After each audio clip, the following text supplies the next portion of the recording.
Again, over the course of spring and training camp, he was on his assignments. I think he contested balls and made some interceptions. Made some plays on the balls as well. So, take it one play at a time. And Sean, for rookie tight end, there's a lot on the plate running pass-wise. How is Kincaid translating, learning that to do it on the field so far this season? Yeah, he's done a nice job. Yeah, done a nice job. Again, he's come in and he's been in his playbook.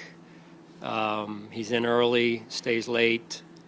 A real pro so far. And going back to being in DC, taking over that role, how much do you find that through the past 5 seasons and the role and the input you had in on offense has benefited you maybe to get that perspective as a head coach, has benefited you in your, going back to DC in that sense? Well, you try and be a student of the game, and sometimes you get an opportunity to go and learn on the other side of the ball. Sometimes you don't. We'll start some of our young coaches on the other side and then switch them over to try and do some of that once in a while, where and when we can.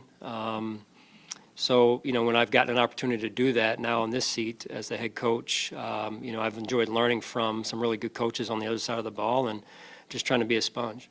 Sean, what was the thought process of changing the banners in the field house to putting a Lombardi trophy there with that new slogan?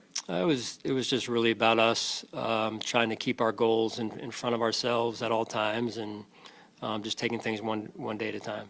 Sean, this Jets offense has a good coordinator, good quarterback, but obviously there's plenty of film on both. You've seen the supporting pieces. How well can knowing the individual pieces prepare you for seeing them all together for the first time? On their offense, you said? Yes. Yeah, I mean, there's some unknowns because there's not a whole lot on film of Aaron with Coach Hackett, and they've both been around each other, but never in the 2 seats that they currently occupy with the OC and the quarterback. So, it's been a little bit of a challenge for us in terms of trying to find, what we should watch and how long we should watch it. So just trying to, again, be fundamentally sound in what we do and know that we're up for a big challenge. Sean, there were a couple special teams miscues in the preseason. How much can that be attributed? Maybe guys, you're trying to put them in roles to see what they can do. It might not be what they normally do. And how much do you have to kind of clean that up and button up going into the regular season? Right. You never like to see any of those miscues, regardless of who's in there and whether they're making the team or not.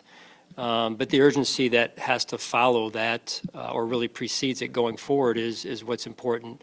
And I've seen that the last couple of days from our special teams coaches and our leaders on special teams. What kind of challenge for just not having the game experience going into week 1 and calling plays? I know you emphasize the communication part and the leadership part. Like, what confidence do you have in Lucas? He's shown that he can do that without having game experience in the preseason. Well, he's an extremely smart young man. He has good football instincts. The game makes sense to him. He works extremely hard. He's got the respect of his teammates all around him. And again, it's not a individual sport. It's a team sport. So, he'll just be 1/11th of the overall operation out there. Did you guys embrace playing the Monday night game as the start of the year against a big division rival, big quarterback, a lot of the attention, or is it just another game to you guys?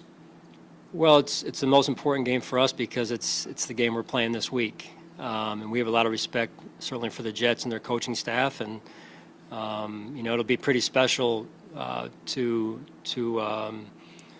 memorialize the 9/11 situation and I remember all the people that gave their lives for this country, and so to be on the field in New York City on 9/11 I think is special regardless if it's Monday night or whenever it is. And so we're very grateful for that opportunity.